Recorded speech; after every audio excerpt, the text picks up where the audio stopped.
Hey everybody, welcome to another video on YouTube once again. It's now time for me to do my first ever retrospective video. And it's gonna be for our current CBS Evening News anchor, Scott Pelley. And as we all know, he is an American journalist who was anchor and managing editor of the CBS Evening News and a correspondent for the CBS News magazine 60 Minutes. Prior to his 60 Minutes position, Pelley was correspondent for the 60 Minutes 2 program and served as CBS News chief White House correspondent. Born in San Antonio, Texas, Pelley grew up in Lubbock, where he graduated from Colorado High School and obtained his first job as a journalist at the age of 15 as a copy boy at Lubbock Avalanche Journal. Staying close to home, he majored in journalism at Texas Tech University in Lubbock. Pelley met Jane Boone in 1979 and they were married in 1983 and have 2 children. Pelley began his career as a broadcast journalist at the Box KSEL-TV in 1975. He moved on to KXAS-TV in Fort Worth in 1978. Then jumped to WFAE-TV in Dallas in 1982. Remained there for 7 years. In 1985, Pelley is reported to Guatemala refugees living in remote jungles in Mexico caught the attention of executives at CBS News. But it would be another 4 years before Pelley would move on to the CBS network. Pelley's CBS career started in New York City in 1989. Later he returned to Dallas to cover national affairs for the CBS Bureau. Pelley covered the 1990-91 Gulf War, reporting from Baghdad and traveling to XVII Airborne Corps in its assault on Iraq and Kuwait. He was assigned to cover the 1992 presidential campaigns for Ross Perot and Bill Clinton. And it also reports some major events as the 1993 World Trade Center bombing, the Branch Division siege near Waco, Texas, and the 1995 Oklahoma City bombing. Pelley served as CBS News chief White House correspondent from 1997 to 1999. During that time, President Clinton was impeached by the United States White House of Representatives. In covering the investigation of the president, Pelley broke the news that Monica Lewinsky had become cooperating witness in the investigation conducted by the Office of Independent Counsel. Pelley was also first to report that President Clinton had been subpoenaed to testify before the grand jury. Later in 2001, Pelley got the first interview with former President Clinton after the math of the September 11th attacks. In 1999, Pelley left the White House to join 60 Minutes 2 shortly after the inception. In 2000, Pelley landed the first interview with new President-elect George W. Bush.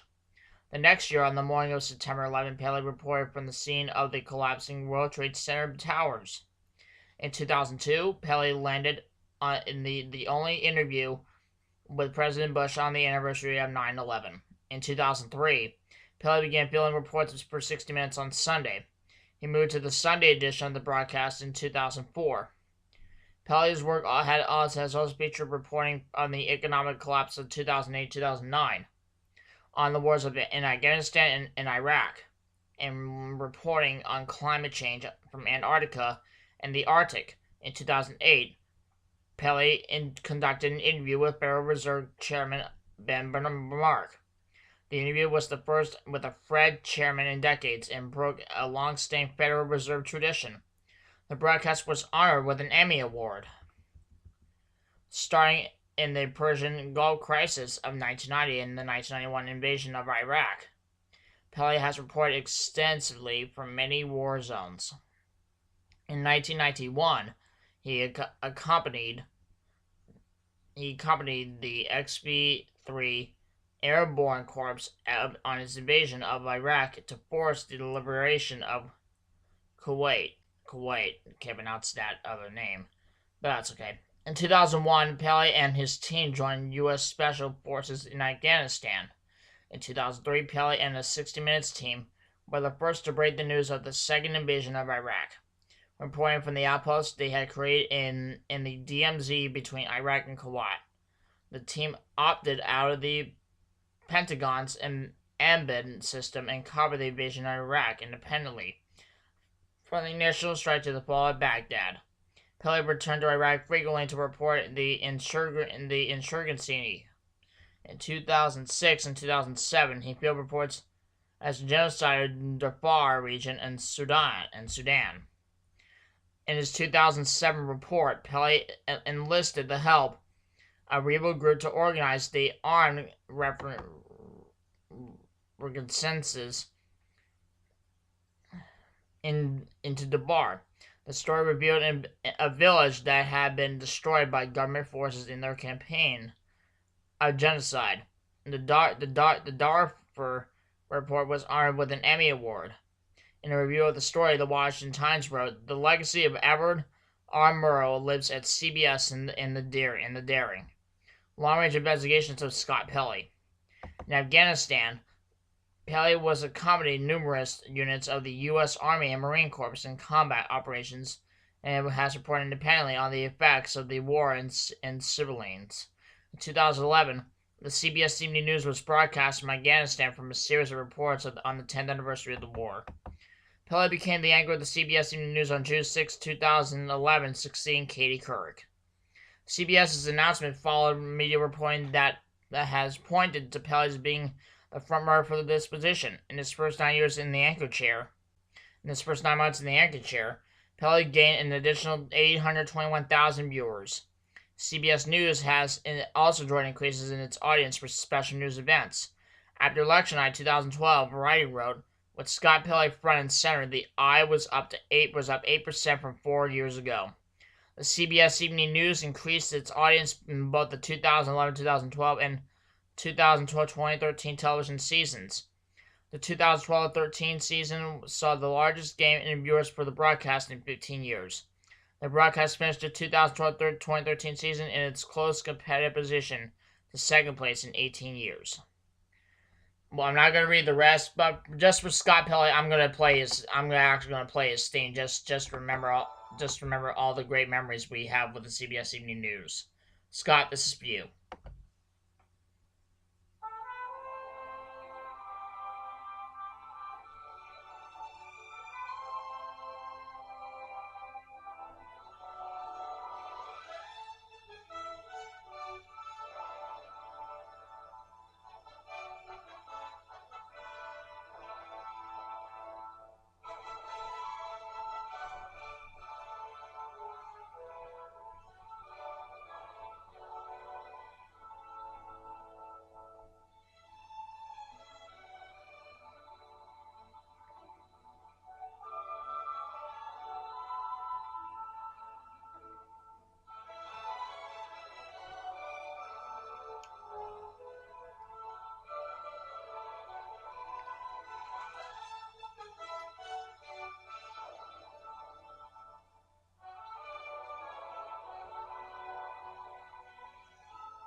Well, guys, that's going to do it for my retrospective video for Scott Pelley.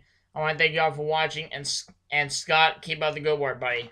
Now, to close this thing out, I'm going to have to say Scott Pelley's famous phrase, and that's the CBS Evening News for tonight. For all of us at CBS News all around the world, good night.